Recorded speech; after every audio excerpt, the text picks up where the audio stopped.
Have you ever wanted to know? I'm going to do this one. Why Joe Rogan destroyed podcasting? Let's be honest, he didn't really, but it makes for a cracking title. Have you ever wanted to know what the main differences are between producing an audio-only podcast and a YouTube interview video? Then you're in the right place. Hello, I'm Jason Sanderson from podcasttech.com, where we take the hard work out of your podcasting. You're probably already arguing with me like, Joe Rogan, he pioneered podcasting. He boosted the notability of the medium. and I'd probably agree with you on the later. I know this sounds like the most clickbaity title ever, but I've got good reasons for these crazy claims, and they aren't what you think I'm going to say. It's not even his content that's got me riled up, or his guests. I've even worked on shows for several of his guests, Naval being one of his highest performing last year, and in turn that boosted my business by being the producer of his show. The answer to my outrageous title is right here with YouTube. But first, we need an history lesson in podcasting. When I was a lad, when I got into podcasting in about 2010, I felt like I got into it pretty late, but I guess I was early compared to most people. Podcasting, at least for those people that knew about it, tuned in mostly for long-form interviews. And the idea that someone like me would be around to do any kind of audio engineering or producing to that audio other than it just being like a telephone call was just not in existence. YouTube at the time had still not established itself as the behemoth of all audio media platforms like it is today. I mean, now you just type in whatever you'd like to know into YouTube and you've got the answer within seconds, but that wasn't always the case. I mean, I guess when Joe Rogan came along and the streaming services had gotten fast enough to cope with the demand, his team decided that it'd be a wise choice to put the interviews, what he was doing in video form, and post them on YouTube. Something that now is actually quite a common thing. But back then, it was something that was only reserved for cat videos and some primitive versions of vlogs like Casey Neistat's stuff. So that team, I guess, just put the same live interview video in audio format and released both of them under the moniker of podcast, which now can be found as a commonplace throughout everywhere, but it considerably forced blurring the lines between what the definition is actually of a podcast. Here lies my beef with Joe Rogan. It's got nothing to do with Joe Rogan, actually. People just don't know the difference in what goes into making a podcast versus a YouTube interview. Well, they're the same, right? Wrong. In my opinion, they're two completely different mediums and they should be treated as such. You can't put the same content out in different places and expect the same results. The audience consumes that content very differently. So here are 5 reasons why you should ditch that same strategy of doubling up the same content in both podcast format and YouTube format. Number 1, your senses. YouTube involves 2 senses. Have you ever seen that Christopher Charbris and Daniel Simmons basketball experiment? Christopher Charbris? If you did, then you'll know that where we put our focus can have our eyes completely deceived. This is called our reticular activation system. We pay attention to where our focus is and everything else becomes this blur.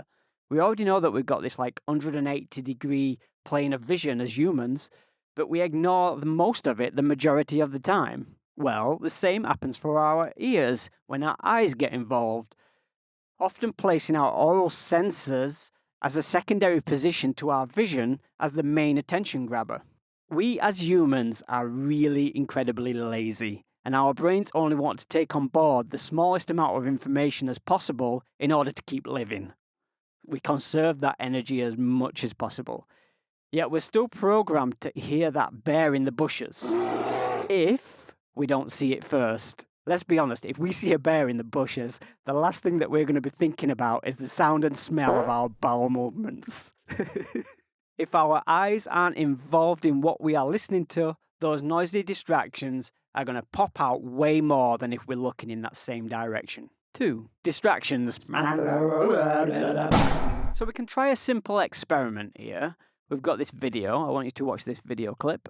That's good. And I'll put the Christmas presents under the tree. This one's for you, not for me. It's a surprise. I can't tell you. Now I'm going to play that video clip again, and this time I want you to shut your eyes. And now be honest here, no peeking. Actually shut your eyes, even cover them with your hands if you want to make it as dark as possible, and listen to the same clip. That's good. And I'll put the Christmas presents under the tree. That's the big one. This one's for you, not for me. It's a surprise, I can't tell you.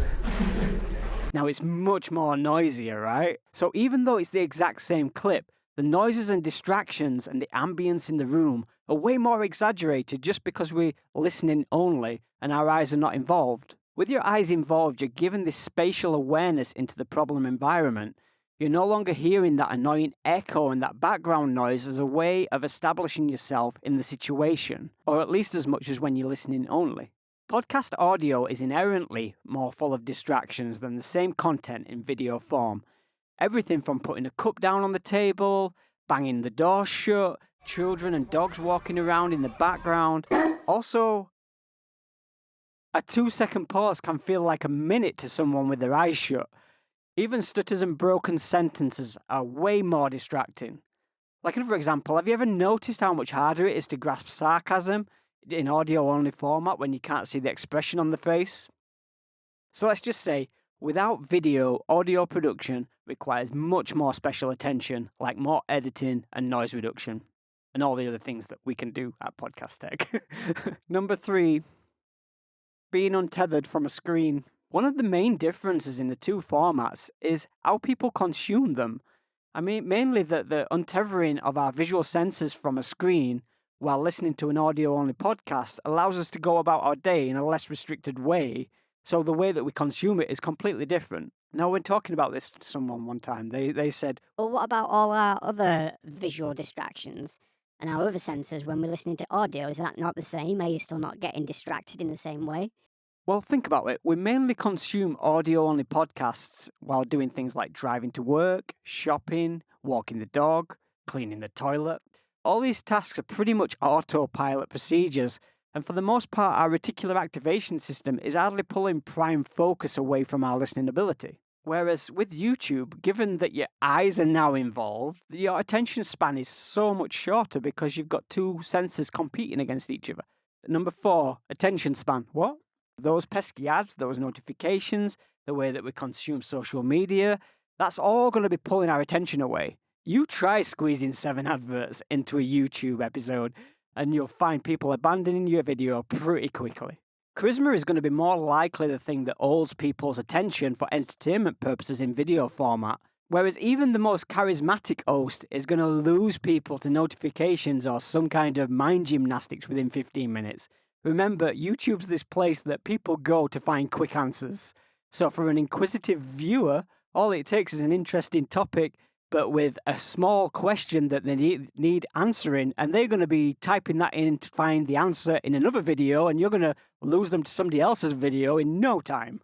We've all gone down that rabbit hole. An hour of watching something can sometimes feel like torture, whereas in audio-only format, it's quite the opposite. A good gym workout is like the perfect time for listening to your favourite audio-only podcast. 5. Why editing is much more important in the audio format. In an ideal situation, you'd be able to edit your video in the same way as you do the audio with a real eye attention to detail. But you can't. If not done right, video edits can look jumpy and disjointed, and it's much better to switch between, say, a camera angle, or pulling the zoom on something, or a transitional slide, or B-roll footage. But there's only so fast you can make those transitions and cuts without it looking so ridiculous. Whereas with audio, you can literally make thousands of edits across an hour-long conversation without it ever being noticed, pulling in a much greater coherence in the content, a much smoother flow, and enabling much greater retention. Now, there is one advantage of having your content on YouTube. It's owned by Google, so it's the best search engine on the planet. If you ever want your work discovered, that's the place to put it, within reason. But as discussed earlier, people's attention is way shorter when your eyes are involved, so you need to be careful about this. So maybe put small clips of 10-minute small nuggets of value from the main conversation onto YouTube, and then have it linked back to your full episode in audio-only format on the podcast feed where people are actually going to listen to the full version. It makes much more sense. Use it much more as a marketing medium to drive people back there to your full conversation on the podcast. So taking all this into account, A YouTube video and an audio-only podcast episode have to be edited differently. There's no other way. People consume those contents in different ways. And again, don't get your knickers in a twist. I'm only saying Joe Rogan is semi-responsible for this murkying of the waters when it comes to the definition of podcast. He obviously didn't destroy podcasting. So you can leave those comments out, or give them anyway, but you'll look like a fool for putting them. I've already put that disclaimer, so no. I just wanted a clickbait title. So what I'm saying is, don't do what he does and just put out that same content by ripping your audio from your video and repurposing that as a podcast audio and expecting the same results in both places. It's not going to happen. Spend some time with your audio-only production with further curation and distillation of that information and make it sound smoother, because you're going to get distractions in audio that you'd never even recognize in video format. And if you need some help with the editing, we here at podcasttech.com are here to take the hard work out of your podcasting, and we are here to help. I'll be making a video shortly about how to produce marketing assets for your podcast. As I mentioned earlier, taking small nuggets of information and then outputting that on YouTube or other social media platforms. The best way to get that video when it drops is to subscribe, and then you'll get it as soon as it comes out.